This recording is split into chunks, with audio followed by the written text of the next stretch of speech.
Good morning. Welcome back to another week of horse racing today. And for whatever reason, Parx decided to throw us a little bit of a loop with some late scratches, completely altering our card. So we had to scramble, make up some adjustments so that we can reflect, at least somewhat accurately, who's going to be running today, Terry. That's right. They screwed me up royally, I'll tell you. And knocked out my best bet of the day, and my second best bet of the day, and your third best bet of the day. Yeah. So we had to all scramble of your a lot. Today. Yeah, had to scramble. So you have a built-in reason if things don't go right. I do, yes. Yeah, I had a couple of my picks there knocked out as well. It's one of those cards where, quite frankly, I feel like the first half of the card is a little bit more, I want to say predictable, but a little bit more predictable than the second half of the card. I wrote down all on a couple of races. That kind of got changed maybe a little bit with the scratches in there. But other than that, how was your weekend, my friend? Oh, it was all right. Just a regular weekend, taking care of things, some personal stuff with the family, getting together for some good times.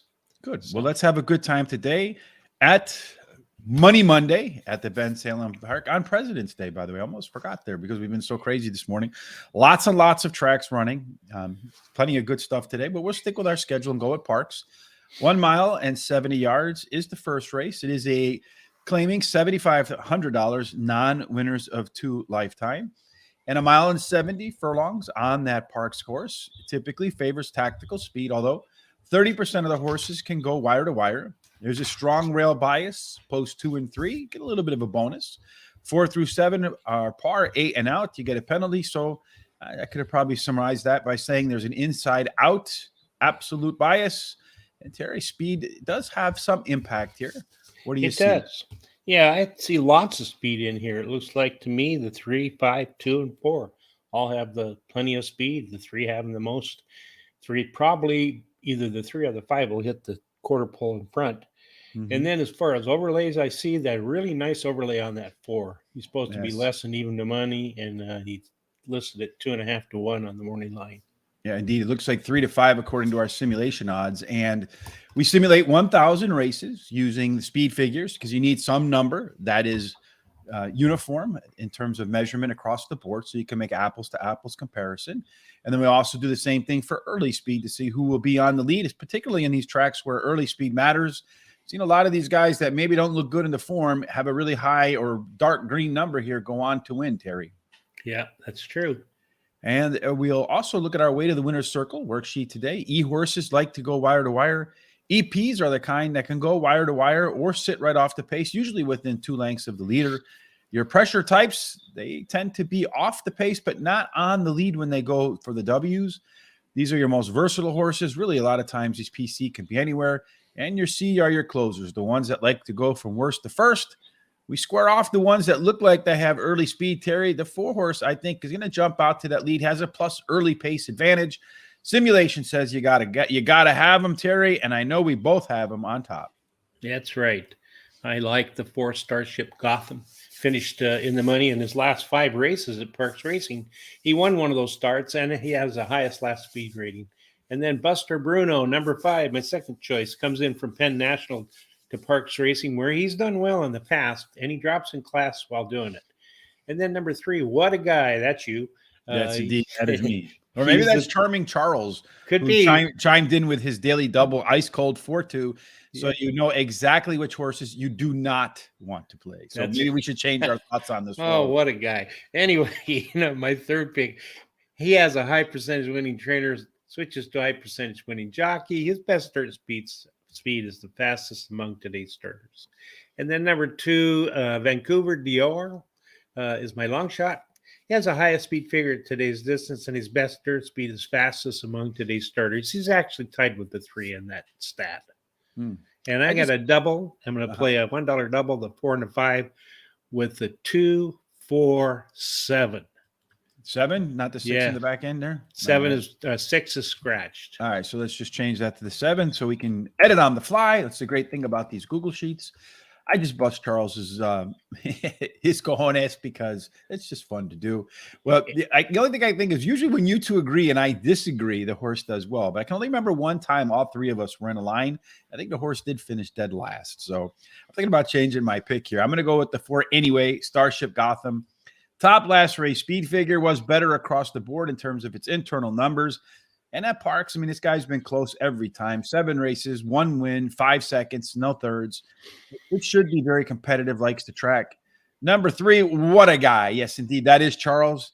Could be the lone E-horse here if he gets the early lead. Maybe can hold on, get a little bit more courage. Number 5, Buster Bruno does have the top late pace in the field.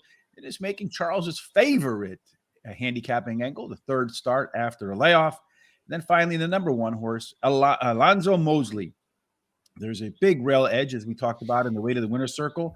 Was better through the first half mile of its last effort, and maybe round 2 off the sidelines, it clicks for Alonzo Mosley. But I do think that 4 is going to be tough to beat. I had some success on Saturday at Oaklawn Park with some trifectas, so we'll continue there today, at least in the first race, with the 3-4, the 3-4-5, with the 1, 3, 4, 5, and 6. I do expect that 4 horse to be a big favorite, so from a payout perspective, kind of hope it runs out of the money. All right. As long as I have the other ones in order, Terry. That's the key. In race number 2, we got a couple of scratches today.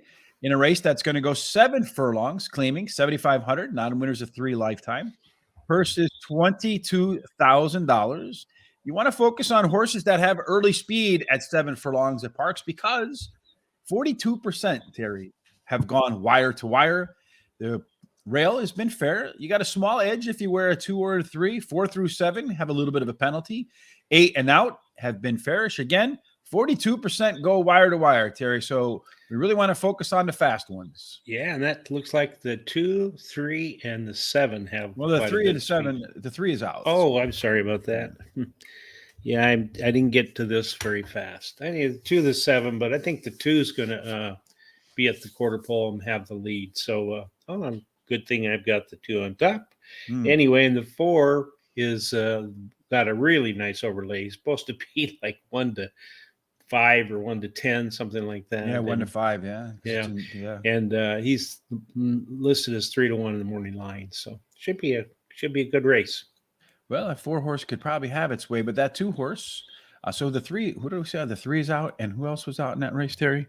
The 3 and the 6. Yeah, because I didn't have a chance to scratch all of these out. These guys are out. So basically, what you have is you got one fast guy over here with the 2, versus a lot of other ones that want to be in the back. The 4 horse does have a 6-point late pace advantage. I do think with the 3 and 6 not being involved in this race, it now gives the advantage to the 2 because he has a +8 advantage at 4 furlongs and a plus at 4 furlongs. So after a half mile, 2 horses going to be on the lead most likely. I think the 7 is the one that's most likely going to challenge him, Terry. You like that fast horse up front. I do. Yeah, I like that horse, especially with the other one being scratched. Anyway, number 2, she won 2 out of her last 3 races, and she won her last race at Park Racing, and she's earned the highest last race speed rating doing that. And then number 4 is my second choice, drops in class today, has finished in the money 100% of the starts at today's distance, so likes the distance. And then number 7 is my third choice. Her best dirt speed is fastest than the average winning speed. I like as a long shot, number 1, Risen Change. She ran second versus similar in her last race. And you're going to go with a pick 4 here? I am. I'm going to take the 1, 2, 4, and 7 in this leg, and I'm going to single the 5 in the next leg, and then I'm going to use the 2, 4, 5, 7, and 8. And in the last leg of this, I'm going to use the 4. The 4? I don't think I changed it because the 10 got scratched. The 10 got scratched. All right. So let me put that. Yeah, I'm going to have to change my pick 4 a little bit on the back end too there. Not the 14, the 4. So you're just going to single up the 4. All right. So for me in race number 2, Terry. Yep. I'm going to start off with the 4 horse. Yeah, I probably should change that to the 2 now with the scratches. But we'll stick with the original ranking. Turi Marianne, you're echoing a little bit for me, bud. Has dropping down in class. Drops back to the level where she was claimed and has a 6-point early pace, late pace advantage over the rest of the field, and also catching a weight break, which I think will be beneficial in here. Number 2, Catalan is going to have all that early speed. It's the one that they're going to have to catch. Last time out, it won wire to wire. Best works when she's close to or on the lead. So she's definitely going to be close to on the lead here today. Number 7, I Love Magel is the lone PC horse in here. It should get a really favorable trip with all the scratches. It gets his 10-pound weight break. Also, second start after a layoff. And then finally, the one Risen Change on the rail. We'll see if indeed it scratches into the spot and can do pretty well, because I had the 6 in here too. So I got to change that out to the 1 as well, because we had those scratches at the end. All right, there we go. Back to race number 2. I'm going to do a pick 4 with the 2, 4, with the 2, 5, 6, with the 2, 5, and 7, with the 4, the 2, and then I'm going to change that to the 3. So it's going to be the 2, the 3, and the 4 for me on the back end, Terry. And I think that gets it all squared away. We also have today a pick 5 brought in to us today by our good friend Melvin Torres. You can see it down on the comment section there below. He's got the 3, 4, and 5 in race 1, with the 2, 4 in race 2, the 3, 2, 3, 5, and 6 in race number 3, singling up that 7 in race number 4 with the 2, and then the 3, 4, and 9 to close it out.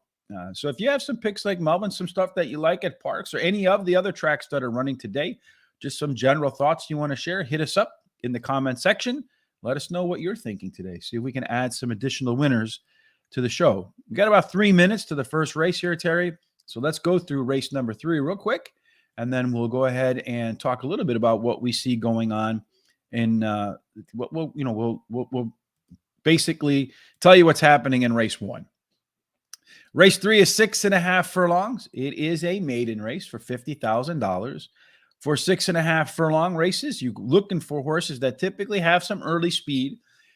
32% go wire to wire, a little bit of a rail discount. So my 3 butterflies might not benefit from that post there. 2 through 7 play fair.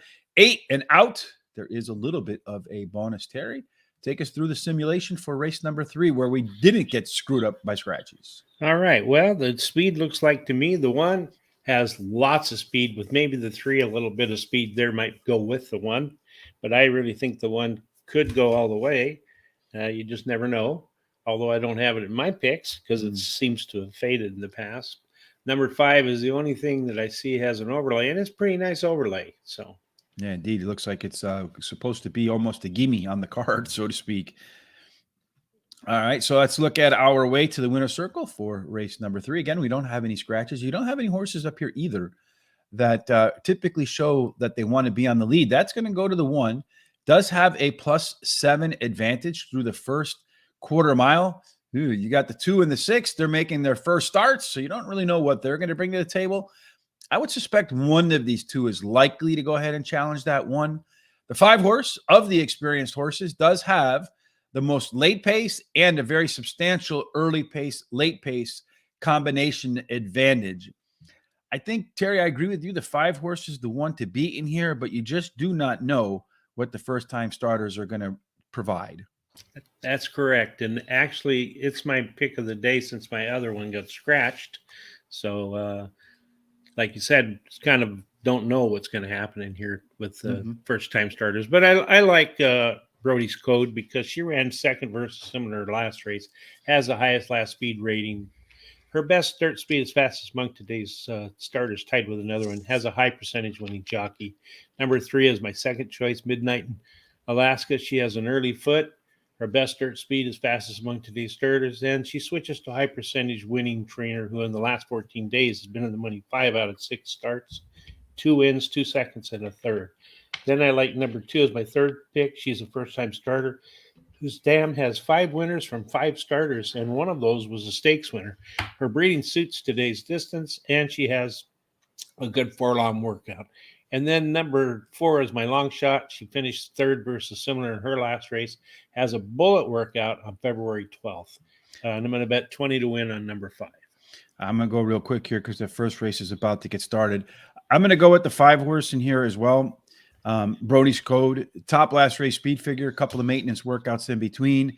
The 2 and the 6 are both first-time starters. They both have very similar workouts. If you pick one, you got to pick the other. And then finally, I'm going to go with number 3.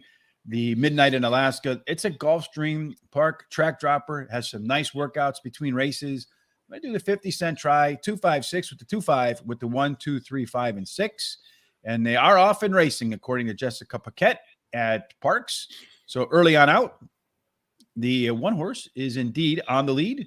So we have Alonzo Mosley as the pace setter.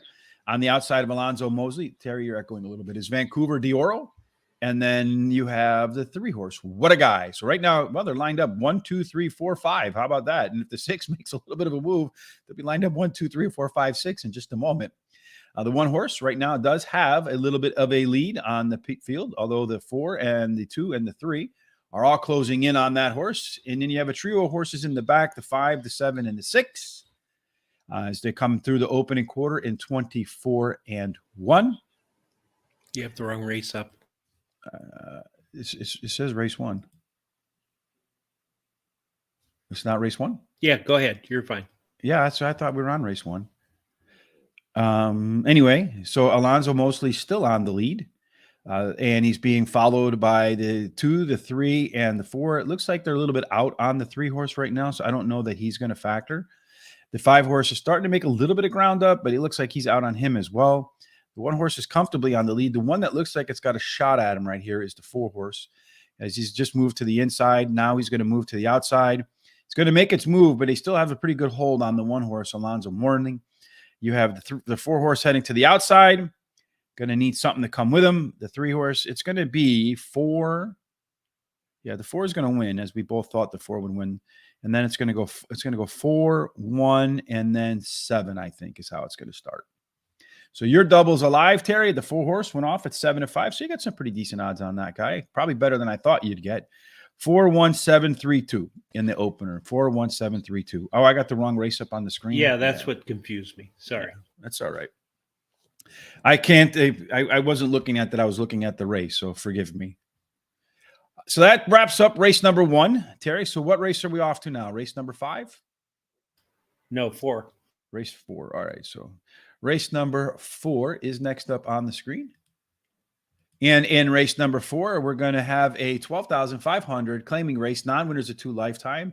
The purse is $24,000.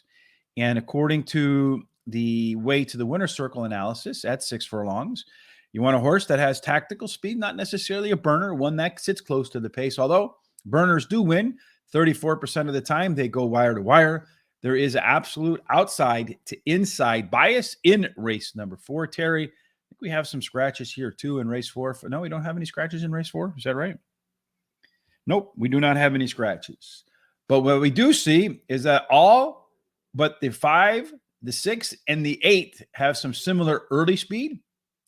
And we see that all but the 5, the 3, and the 1 have some similar late speed. And that's our race structure is a bunch of speed horses, 1 in the middle, and then closers.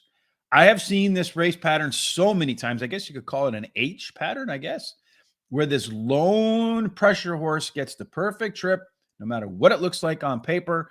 It comes home, the winner. I don't know, Terry, if you got that 2 up top. I have the 2 up top. What are your thoughts? Well, okay, let me go back to my thoughts here. And I like the 2 on top in spades. Oh, I'm sorry. That's the wrong race. I like the 7, 1 pair of hands. Well, but those scratches really messed me up. But anyway, she finished second versus similar last race and has a high percentage winning jockey who in the last 7 days has won 4 out of 13 starts. Number 8, Inspector Reload, has finished in the money in the last 2 races at Parx Racing. And then the 5, Queen Lucky, she has done well at Parx Racing in the past and at today's distance. She drops in class. Then I like number 4, Be Like Beth, as my long shot. She has the highest speed figure at today's distance. Her best dirt speed is fastest among today's starters. And I'm going to pass on any bets in this race. Well, there is an objection on the 4-horse right now. He's kind of coming out of the turn slammed pretty good into the 2-horse. Uh-oh. So I don't know if they're going to DQ that guy because then the 2 faded pretty badly after that. So they might say that it impacted its ability to close out that race. I do like in this spot, the 2-horse in here, Terry. Scintillating Star. 3rd start after a layoff. Does have the top early speed and also has the top late speed. Not by a lot, but by a little bit on both measures. And those can be the advantages in a very competitive field. Number 7, one pair of hands, a neck away from winning 2 in a row at Parx, been out 11 times, 1 win, 4 seconds and 3/3. So likes to run the Philly track.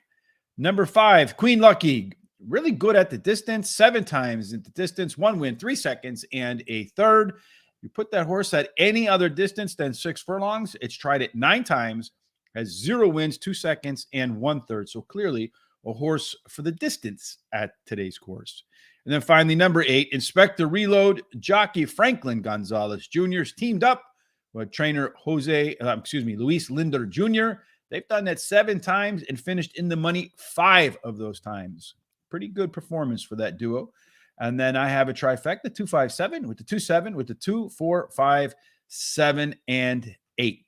Let's take a quick look and see if they did anything with that 4, Terry, before we move on to race number 5. No, they haven't made their decisions yet.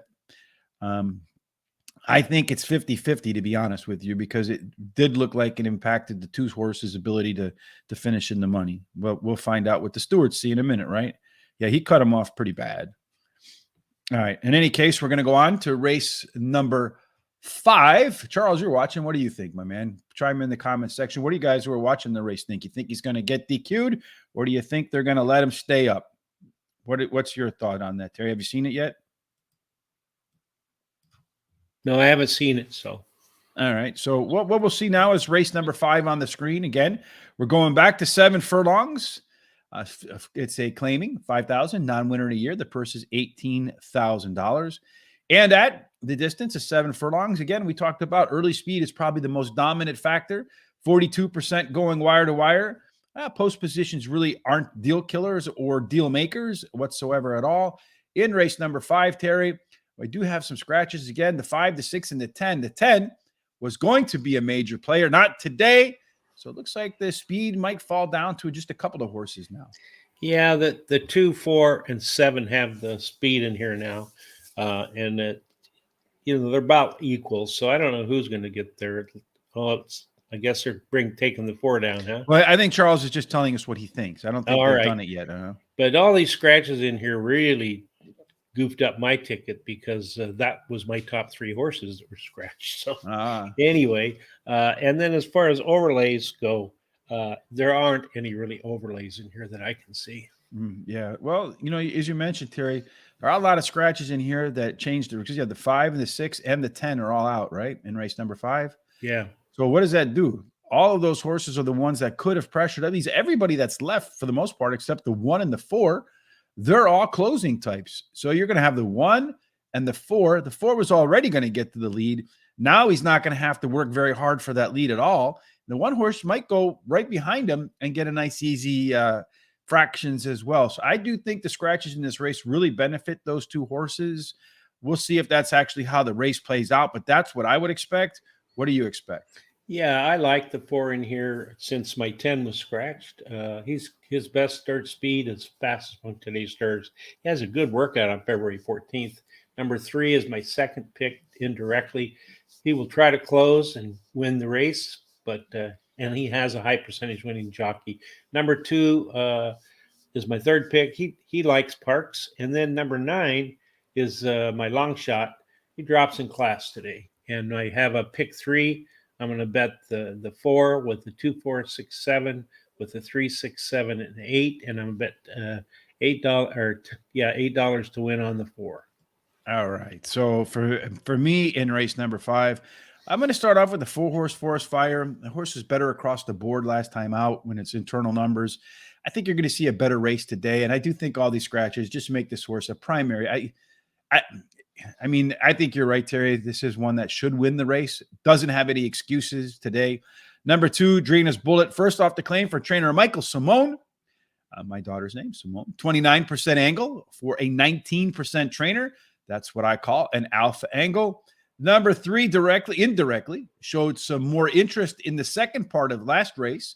A lot of times that's a sign of a horse that's getting into form. And then finally, number 1, Mondays with Mike. With all of the scratches knocking out the early speed, this one could be the pace setter, or at least right on the pace, at a big price. So why not? So I'm going to do a 50-cent try. I do think the 2 horses, I think the 4 is the one that beat, but just in case, I'm going to go 2, 4, with the 2, 3, 4, with the 1, 2, 3, 4, and then that's an 8, not a 48 in the back. We're not doing the old Jimmy Johnson. We're going to go with the 4-8, just like that. And let's see if they've made any decision yet on that 4 horse. And the second angle right there, I wasn't quite sure what they were going to do with it because it didn't really look like yeah, it's tough. Like I said, it's 50-50 to me. They've taken so long. I think they're probably going to bring that horse down and make the one the winner, Terry, is what I think is going to happen, but I could be wrong. Race number 6 is where we're going to go next. Again, we had some scratches in that one, as you saw there. This is a 6.5 furlong. Maiden special weight, 50,000 for a purse of 50 grand. At 6.5 furlongs, tactical speed, again, is the way to go. Although a good third of them go wire to wire. The rail gets a little bit of a discount, so Tempest Rising could suffer a little bit, though. Looking at that previous start, maybe not a factor. We'll find out what we think is going to happen with that horse, Terry. What do you see in the simulator for race number 6? Well, really, I see the only speed in here really is the 4 horse, since nothing else really looks like. It looks like if that 4 goes out, nobody's going to catch it. So yeah, and speaking of which, they kept the 4 up in race number 1. Oh, they did. Yay. And at least my day's starting out all right. Anyway, and that's actually the only overlay I see in here. It's supposed to be less than even money, and it's in 2.5 to 1 on the line. But I got a feeling that it's going to be less, a lot less odds than 2.5 to 1. Yeah, that's the 5 to 1. Our way to the winner's circle worksheet in race number 6. We got the 2 horses out. Again, you got a race shape here that could favor a couple of horses because the bulk of the horses, the 2 coming out, take some of the speed out of the race. Although I don't know that's going to make a difference because this 4 horse, when you look at its early speed in this race, now again, this is a lot of maiden races, so you're not quite sure what they're going to do. But he has a 12-point lead through 2 furlongs, a 19-point lead through 4 furlongs. So every 5 points roughly equates to 1 length. This 4 horse is going to be on the front, Terry. They're going to have a hell of a time chasing it down. The only one that has enough late speed to maybe do it could be the 1 horse with that +6 advantage. And the one wild card in here is maybe the 7 horse, which has gone to the front before. If this one can get to the front and maybe get the lead, could gain some courage and maybe discourage the 4. I don't know about that, though. I think this 4 is just going to take them from gate to wire, and it might be one of those races that's just not close. All right. Well, I like in this race the 4 Dancing on My Own. She ran second versus similar only start, has a high percentage winning trainer, switches to a high percentage winning jockey. And the jockey in the last 7 days has been in the money 6 out of 12 starts, winning 3 of those. Number 7 is my second choice. You referred to this horse as kind of dangerous. Finished third versus similar in her last race. And has a trainer who wins 21% of the races in the second race after claiming a horse. And then number 3, Map of Life, is my third pick. She has a high percentage winning trainer, switches to high percentage winning jockey. And then number 6 is my long shot. She ran second versus similar in her last race. And I've got a 50-cent pick 5. I'm going to use the 3, 4, 6, 7 with the 2 in the 7th race, and then I'm going to use the 1, 5, 7, 8, and then I'm going to use the 4, 5, and finish up with the 3, 4. And we'll put all of this over at horseracingtoday.net when the show's over. It takes me about 15, 20 minutes to get it up. All the picks, all the comments, along with the way to the winner's circle worksheet. You can catch all of that over at horseracingtoday.net. You can also, while you're there, hit the Horse Racing Today gear. Get yourself a hat, get yourself some blue shirt like Terry with the number 3 on the back. You'll just look fantastic at the track, dressed up in the horse colors and numbers. I think the 4 horse in this spot, Terry, is going to be really tough to catch. I think it's going to have too big of an early pace advantage over everybody else for the rest of the field to overcome, but you never know. The 8 horse Bruno Barber Girl, it's going to be close. At the end, Parx 9 times out, has no wins, but a 4th and a 3rd. It is a Bob Dylan horse. Oh, always knocking on the winner's circle door. Number 3 is the Map of Life. Was decently bet in its debut, and that race was an open company where a lot of these other horses have been running against estate breds only. So even though it's moving up from a maiden claiming race to a maiden special weight, it is technically a class rise. but I think facing state breds is probably at best a wash, maybe even a little drop in class. Finally, number 1, Tempest Rising. Tough to believe that jockey Ruben Silvera doesn't just take this race off. If he didn't feel like the horse had a chance, does have a pretty good late pace advantage, although it ran a pretty bad race last time out. But there must have been something in the back half of that race that gave Ruben some encouragement to come back on here today. Thank you, Julie, for the thumbs up. We appreciate that.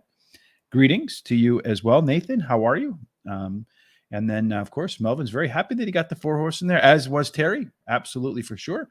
Speaking of Julie, Sean is not feeling well tonight, or today. It's not quite tonight yet. So Julie and I will get together for Horse Center at 8 p.m. Eastern. You can catch that right here on Horse Racing Radar TV. So make sure you hit that subscribe button. Tonight, we'll be joined by trainer Crystal Piquette, who normally does her work, where Julie does her work too, at Charlestown. So make sure you tune in for that. Should be another fantastic show. Looking forward. I haven't hosted a show with Julie yet. I don't remember, but I've been hitting the head too many times. I may have forgotten. I don't remember, Terry. It's a pretty bad way to be. All right. So what I do remember is that we're going to race number 7, which again is a 7 furlong race. It's optional claiming for $16,000 versus 28 grand. We talked about it before, Terry. This is a case where speed matters because more than 40% go wire to wire. So in race number 7, you better have some speed, and that looks like it's going to be on the inside and on the outside. That's right. You took my line again. The rail horse and the outside horse have got the speed. So if that outside horse can break really well, I think he's going to beat the one to the quarter pole. And then the 5 has a nice overlay. It's supposed to be just over 2-1. And it's listed as 5-1 in the morning line. And the 2 has a small overlay, not much at all. It's about almost the same. Almost the same. Our way to the winner's circle worksheet for race number 7. The 3 is not in this race. So that's a pretty balanced race. You got a couple that want to be on the front, a trio that want to be in the back, and a duo that are going to be in the middle as well. Although the 6-horse of these pressure types does have the most late pace. So it's going to be in front of these closers with the most late pace, probably going to finish in front of these closers. And then on the front end, it does look like that 1 horse does have the most early speed. It's got a +5 advantage through 4 furlongs. So maybe a length ahead of everybody else, just at his normal stride. Won't have to work overly hard. The 7's likely to keep him company, Terry.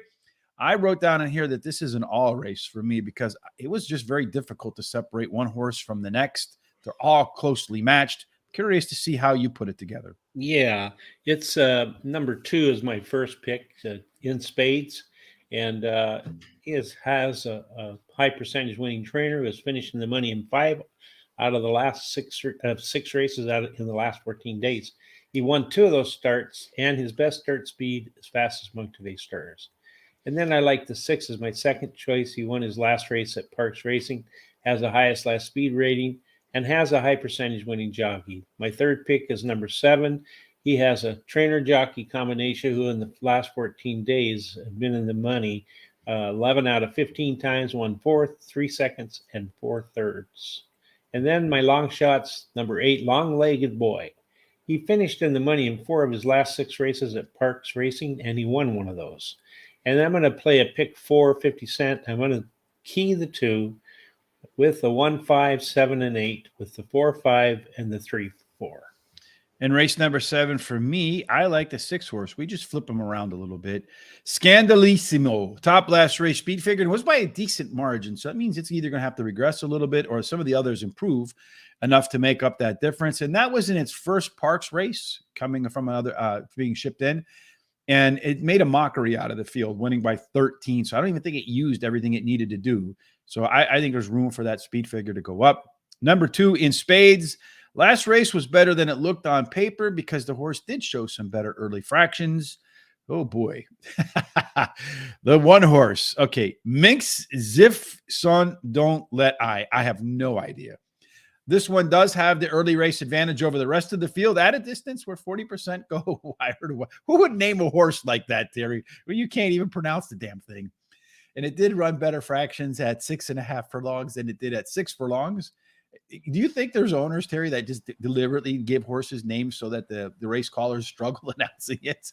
I do. I think they do. I have a hard time pronouncing about half the horses' names. So it's Min, and then X. So Minx, and then Zip, don't lie. Minx, Zips, don't lie. I don't know what the hell that means. Anyway, finally, number 7 for me, the Cholera Kid. Boy, that's probably not a good idea either. You got Jamie Ness and Ruben Silvera coming in on a Laurel Shipper that didn't look too good at Laurel, but it is making its third start today here off the bench for that Ness Silvera combination, one that you just cannot overlook no matter what it looks like on paper at Parx. Friends, he likes the 2-4. Which one is better? Please help me. Which race are you talking about so that we can help you out? I think he's talking about the second.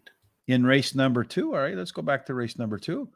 Terry likes the 4, likes the 2. I like the 4. If I remember correctly, Terry, and maybe I'm wrong, let me pull this back up. Race number 2, yeah.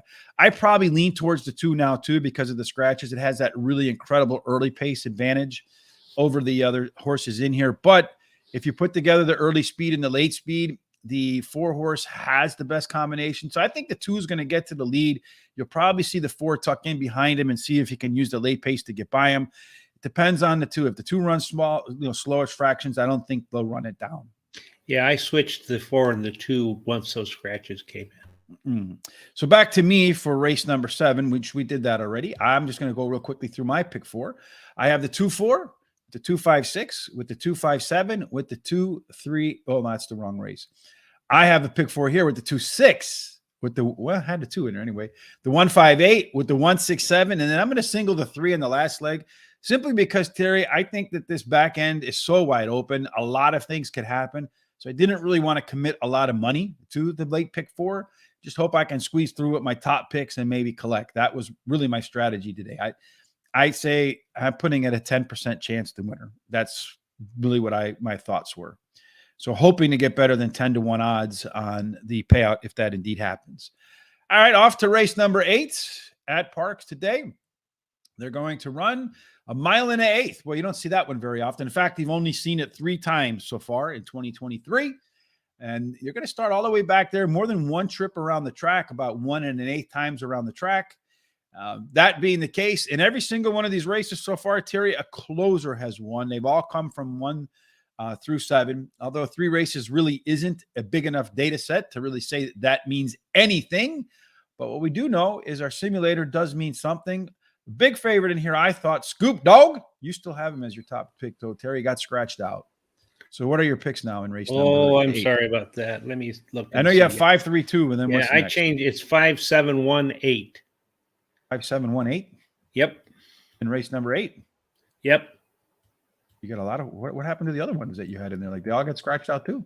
Oh, wait a minute. Because you had like the 3 and stuff. 5-7-1-8. Let's see. All right, well, 5-7-1-8. We'll go with that. What did I have? Well, Scoop Dog did. You had a 3 in there too. I don't think it's scratched, but anyway, we'll just go with 5-7-1-8 if that's what you got. Yeah, on your that's paper. fine. That's fine. So tell us about race number 8's race shape. Okay, well, it looks like to me the 1 and the 7 has the most speed, and it looks like they're pretty close to the speed. So who knows who's going to get to the quarter pole? And then they're actually the only one that has an overlay is that 1. It's a pretty nice overlay, going. Listed at 4.5 to 1 on the morning line. Yeah, 9-2 looks like it maybe should be 3-2 morning fair value odds, especially for one that's going to be up on the lead. Although the lead hasn't been the place to be at 1 1/8 miles on the track. The 4 horse did scratch out. He's not in this race, so that's going to make a big difference. There was one more that was scratched out in here. I think it was the 9 horse, Terry, if I remember correctly on the top of my mind. Yes, it is indeed. So you have the 2 horse sitting out here all by itself as a lone E. I've seen this way too many times, too. With a horse out there as a lone E that has won wire to wire in the past. It doesn't look good in the form, gets the lead, it beats you. And then as far as the really early speed, that belongs to the 1 and the 7, although the 8 horse over here is one of my left arrow horses, usually a closing type. So he does have some late legs. And along with those late legs, his normal giddy up and go should put him in contention once the gates open. As far as late pace is concerned, at a race where closers have won, those are the domain of the 5 and the 6. Again, this is another race, Terry, I think can go a lot of different ways. Which way do you see it? All right. Well, in this race here, I think that the 5 will take control, and that's what I think they'll do, take control. He ran second versus similar in his last race, won the race before at Parx Racing. Number 7, Just a Thought, is my second pick, won a race at Parx Racing at today's distance. And then the number 1, is that one scratched? No, Keith. No. The 4 and the 9 are scratched. Yeah, that's right. Okay, he finished in the money in 8 out of his last 12 races at Parx Racing, and he won 2 of those. And I like is my long shot. The 8 should improve while returning to dirt, drops in class today, and his best dirt speed is fastest among today's starters. And I don't have any bet in this race. I'm out of money. Yeah, this is another one that I felt is just, like I said, the second back half of the card to me was pretty much wide the four-horse Scoop Dog as my top pick. It scratched out, so I think that opens up the race to just about any other horse in here. I went with, call it Casualistic. It is my left arrow horse, track dropper coming in from Gulfstream Park. And now it's not only that, coming off the claim and dropping multiple classes. Trainer Andrew Simoff has only put a few horses out this year, 15 of which were off the claim and dropped multiple classes angle, and 5 of those 15 won. So I think the track drop, the class drop could be the factors that get, call it Casualistic, home first.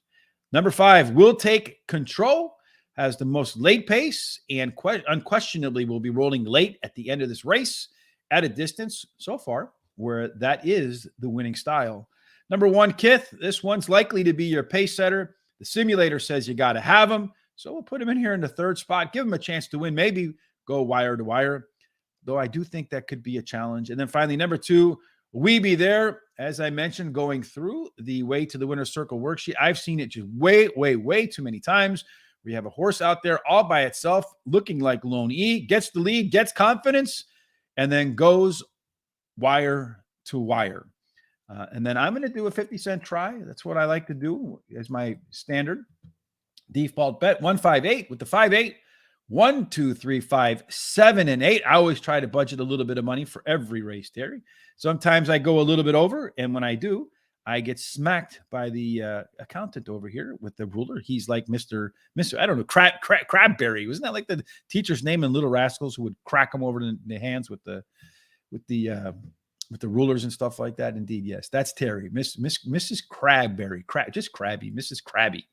That was what, race number 8? Is that what we just did? So we're off to race number 9. Race number 9, back to 6.5 furlongs. On allowance, $8,000 for a purse of 30 grand. At 6.5 furlongs, you're looking at horses that have early speed. 32 go wire to wire, 32% go wire to wire. A little bit of a rail discount. 2 through 7 play fair. 8 and out, there is a little bit of a bonus. I do think we caught a couple late scratches in race number 9 too, both of whom are probably related to the picks. My Tres Por Ciento and Iconic Legacy nixed at the last moment, screwing us up, Terry. That's right. And I think if you look at this, the speed in here is the 2 and the 6 and the 7, but I think that 2 is going to be at the quarter pole in front. Mm-hmm. And then there's a really, really nice overlay on that 1. It's supposed to be less than 2, about 3 to 2 off of 8 to 1 morning line. Less than, and he's listed at 8 to 1 on the morning line. And 5 has a little bit of an overlay also. So, all right. So race 2 is about to get jumping. They think there's just one more horse to load. Looks like the starter's assistant is going to jump up there in the cage with him. It looks like they're all in, but maybe they're having a little bit of trouble with the 7 horse just getting totally in. I'm not sure because they haven't quite. Okay, up goes the helping hand. The starter gates. It looks like they're all in for race number 2, and pop, the gates open. And as expected, the 2 horse is kind of out to the lead, although I don't see the jockey really working him. Luis Ocasio's kind of letting him just go out there and stride. I don't think these opening fractions are going to be that fast for 7 furlongs. The 5 horse is right to its inside. It's right to the outside. On the outside at 24 to 1. 'Tis her way. The 1 horse is in 3rd place. That is Risen Change. And then the 7 is making a pretty aggressive move up the rail. I Love Magil. The 1 and the 4 in the back, you probably have around 2 lengths from maybe 3 lengths from the beginning of the 2's nose to the tail of the 1 horse. They went through the opening quarter in 24, as I thought it didn't look like they were going all that fast, although the group is tightening up a little bit. The 7 horse looks like it's probably going to be done. The 5 horse looks like it's done. Opening half and 48 and a 2. This race is between the 4 and the 2, Terry. And the 2 horse, they still got a good hold on that one, although the 4 is striding up on the outside. The jockey on the 4, Gabriel Ramos, is asking for the 4 to move before the 2. So the question is, who's going to have a little bit more juice down the end here? You got the 2, the 4, the 2, the 4. The 2 is kind of coming out on the 4. They're not really getting there. The 4 just switched leads and said, I'll see you later. So it is going to be 4 and 2. 4-2. And the 4 was 4-5. The 2 was 3-2. And then the 1 horse. So 4-2 and 1 starts off race number 2. So we're both alive, as expected, Terry, in the pick 4. It went 4-4 opening double. Roses, the 2 horse. So yes, indeed, 4 and 2. So, it reminds me a little bit of those like contests we do where everybody just puts the same number across. Maybe the 4 is going to win all day today. Also want to thank Jack Fate for giving us a thumbs up on Facebook. If you like what you see as well, thumbs up on YouTube, thumbs up on Facebook. Hit the subscribe button, hit the bell so when we go live, you are notified. We have a ton of great content. Not only do we do horse racing picks, we also do a show every night, Monday, Tuesday, and Wednesday, where we interview people from the sport. Again, tonight, Julie and I will be on. We're also going to the track now and videotaping what we see at the track, putting together some nice videos, editing it to music, and putting them up online. So it's an all-encompassing website and YouTube channel. Race number 9, Terry, we went through the early pace and what it looks like in a simulation, but we did not go through our way to the winner's circle. Let's do that now. The 10 horse is out. The 4 horse is out. So now you have a balanced race again. 2 that want to be on the front, 3 that want to be in the middle, and 3 that want to be in the back. So the whole thing is going to come down to what sort of pace do the 2 and the 7 set as your 2 pace leaders. The 6 horse, a pressure type, will likely join them. So I think you'll see the 2, the 6, and the 7 go to the front. If they run a reasonable times, they should be able to stay there. The 3 horse does have the best combination of early speed and late speed. And this 8 horse, if all these other ones out here just decide to go blazing fast, has a +6 late pace advantage. So that one will definitely be rolling at the end. Question is, how far up can he get into the money, Terry? How far up do you see that horse in the money? Well, I don't see it up there very far. But anyway, number 4 is my first pick. Ran second versus Tougher in his last race. Drops in class today. Has the highest speed figure at today's distance. And his best start speed is fast among today's starters. So he marks a lot of boxes off. Mr. Roundtree, number 5, is my second, 5th. Finished in the money in his last 5 races at Parx Racing. And he won one of those. And then I like number 6, Float On. He finished 3rd versus in his last race and has a high percentage winning trainer. My long shot is a 7. Mr. Extension came in from Monmouth Park and won his first race at Parx Racing at by 11 lengths. Has a trainer combination, jockey combination, who in the last 14 days has had 2 starts and 2 wins. And he has a good workout on February 12th. And I don't have a bet here. All right, no bet for you in race number 9, because you said before you're out of money, Terry. That's right. Yes, indeed. You're at least you're as a do as I say and do as I do person, not a do as I say, not as I do. I appreciate that. I like in the second to last race, number 7, Mr. Extension, as my top choice. Won his first race at Parx, as you mentioned, Terry, by a lot, by 11. Upped its speed figure 4 consecutive races in a row. And I'll be stunned if this horse is anywhere near 15-1, to be honest with you. I think that might be a mispricing, but you never know. I've been wrong before. Number 6, Float On, consistent performer, likely make a really big mid move. And in these 6.5 furlong races, when you're coming out of the turn, a lot of times that's where the race is won. And this one, if it's in contention coming out of that turn, will have every opportunity to win this race. Number 1, Bailey. The sim says you got to have this guy in your picks. So I got him. And then finally, the 3 horse, Nick, the card chart. That one sneaks in there with all the scratches, knocking out the 4 and the 10 for me. That was next in line. I have the 1, the 6, the 7, and with the 6-7, with the 1, 3, 4, 6, 7 as a trifecta in race number 9. Final race on the card, Terry, on this day, where the folks at Philadelphia at Parx screwed us up a lot. You're Hey, going to go back to 7 furlongs. can we go back to that last race because my top pick got scratched? Your top pick got scratched. All right. So you want to go back to this race? The 4 horses since got scratched? Oh, yes. So we got to change that over here. You can change that in the background, Terry. It won't affect this. It'll just automatically show up here if you go to the picks page. So you have what? 5, 6, 7, and then what? Hello? You with me, my man? All right. Anyway, off to race number 10. We're going to go 7 furlongs where 42% go wire to wire, and it's claiming 5,000. Non-winners are 1 in a year. A purse is 18 grand. Again, early speed is a big way to go, Terry. In race number 10, looking at the race itself, we got the 6 and the 8 on the sidelines. What do you see from the simulator? You're on mute. Okay, I see the 1 and the 5 have a lot of speed, and just who knows who's going to get there first. Mm-hmm. And then there's an overlay on the 3, which is pretty nice. Supposed to be a little bit over even money. 4.5 to 1 on the morning line. And then I see that the 5 is no, not the 5, the 7, which it's got a really nice overlay. So it's 3 to 1, and the simulated odds are going to list it at 12 to 1. So that's how it looks to me.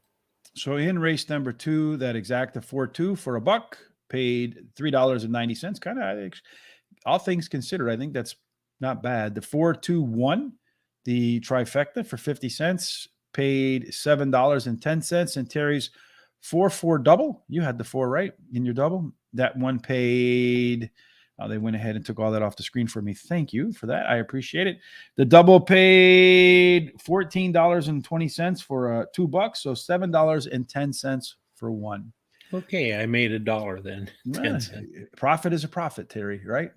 If you make a profit at the end of the day at horse racing, it's a good day. Race number 10, the 6 is out, was going to be a part of the early speed. The 8 is out. On paper, you might think the 11 is going to get to the front, but maybe not. Could get there. I mean, that's where it wants to go. But the early speed looks like it belongs to the 1 and the 9. We also have another left arrow horse over here, another closer type that has enough early speed to be in contention early. The 10, this one's over here in a column by itself as a never close horse. So if that one beats you, chalk it up to horse racing. And then the 3 does have the most late speed and also the best combination of early speed and late speed. Again, I think this is a race that's wide open again, Terry. I singled the 3 on my pick 4 just because I didn't want to spend too much money chasing what I think will be a difficult ticket. Still wanted to participate. How do you see this race playing out? Yeah, I see the 3 win in the race. He ran third versus similar in his last 3 races. Has the highest speed, last speed fit rating, and has a highest speed figure at today's distance. Number 4, Tactical Plan. The second pick drops in class today. His best start speed is fastest among today's starters. He actually tied with another horse. And then number 9, Macho Eddie is my third pick, finished in the money in 6 out of 13 races at Parx Racing, and he drops in class today. And then number 1, Mo Ready is my long shot. He has an early foot, so the shorter distance should be a plus. And finally, for me, in the nightcap, Craze, Brooklyn Law. Although it'll be light out there now this time of day. I think it's going to be like 62 degrees out there. Beautiful. Not here. It's supposed to get down to like 15 on the weekend again. Ugh. Anyway, Craze, Brooklyn Law, top last race, speed figure. Been flirting with the Parx winner circle. Out 4 times at the track with 3/3. So maybe today's the day it gets to cross that line first. Mo Ready, beaten favorite, going from a route to a sprint. A lot of times that sprint speed in routes doesn't necessarily show up in shorter races. But when you look at the pace numbers, I think it will translate in here today. And the only other time it did run at the distance, it finished second. Number 4, Tactical Plan, dropping in class after cutting its final 7 furlong time last race out compared to the previous start by about a half a second. So I do like to see horses run a little bit faster. Finally, number 5, Bourbon Mission is my left arrow horse in here. This one, if you just look at the internals, look at the speed numbers, it's just getting a little bit better, a little bit better, a little bit better. And it's always a consistent performer. It's going to be involved from the beginning at a distance and surface that 40% go wire to wire. I'm going to close it out with my trifecta, the 1 and the 3, with the 1, the 3, and the 4, with the 1, 3, 4, 5, and 7. That concludes our picks today. Here you see all of them. The first 2 races are in the books already, and it went 4-4 as the opening double. So good to see that we have either it is our first pick or our first and second pick through the card, and I hope that holds true for the remainder of the day, Terry. Any final thoughts before we get up and get out of here today? Yeah, well, this has been a little bit of a hard day for me, but that's fine. All these scratches, and you have to hurry around. Well, pressure's good, though, I guess. But other than that, I hope everybody has a great day and that the weather doesn't affect anybody. Hope things are going well for the people in Turkey and Syria. And just tell your loved ones how you feel, because you never know what's going to happen. Yeah, every day is a present, right? That's a gift. Today, speaking of gifts, on this President's Day, Mahoning Valley is the free track over at Guaranteed Tip Sheet. You can see a lot of tracks running today. So if you're interested at all in any of them, you can get our picks, which I have a big hand in making sure who gets ranked where. You can get them over at Guaranteed Tip Sheet. Mahoning Valley, the free track of the day. There is a link in the description down below. Please use that, and you'll see in race number 2, Hero's Daughter, the number 2 horse at 7-2 is a best bet of the day. Hopefully that one does indeed finish in the money. Of course, if you're looking for college basketball plays, you can go over to the Picks with the Professor. There's a link for that down in the description as well. Professor Sides using his statistics as a professor, for legit professor, putting them to work to find some profit in the college basketball arena. And then if you're looking for some horse racing gifts, again, you can check those out at Winning Touches. Again, there is a link down in the description below. Please make sure you use those. Let them know that Horse Racing Today sent you. Again, join me and Julie tonight at Horse Center, 8 p.m. Eastern. Terry and I will be back tomorrow, hopefully on time, because they won't be scratching horses at the very last minute. That's what we're hoping for there, Terry. In any case, we got one last thing here. College basketball, our good friend Charles putting his in here. He's saying to take college basketball, Norfolk State, give the points on this show. He's made 5 picks. I can only remember 3, but anyway, he's made 5. It's not because he hasn't given 5. It's only because I can only remember 3. In any case, he's won 4 out of the 5. So Charles is hitting at 80% with his college hoop plays. And tonight he says Norfolk State is one you want to lay the points for. Whether you're betting Norfolk State, one other thing we haven't mentioned, the folks in Ohio, man, we hope everything goes good for you over there and they get the beep, beep, beep straightened out, because some people need to be held accountable for some of the crap that goes on, Terry, I think. And anyway, I mean, you got regular folks out there, they're telling you to go back and drink the water, and you can see people stirring up, and you got all kinds of crap coming to the top. Man, our government, the people who are our leaders, you got to be better than that. You know, people hold us to account, and handicapping, never mind people's lives, man. So get your bleep together and get that stuff all corrected. Do your damn job, as Bill Belichick would say. In any case, Terry, I hope that no matter what you're doing, especially to the folks in, I can't remember the name now of the town, Terry, and I just had it at the top of my mind too. Palestine. Yeah, East Palestine, Ohio. No matter what you're doing over there today, folks, we hope that no matter what, everything ends up in the winner's circle. Absolutely. Thanks for joining us today. Look forward to seeing you tomorrow. Have a fantastic Money Monday.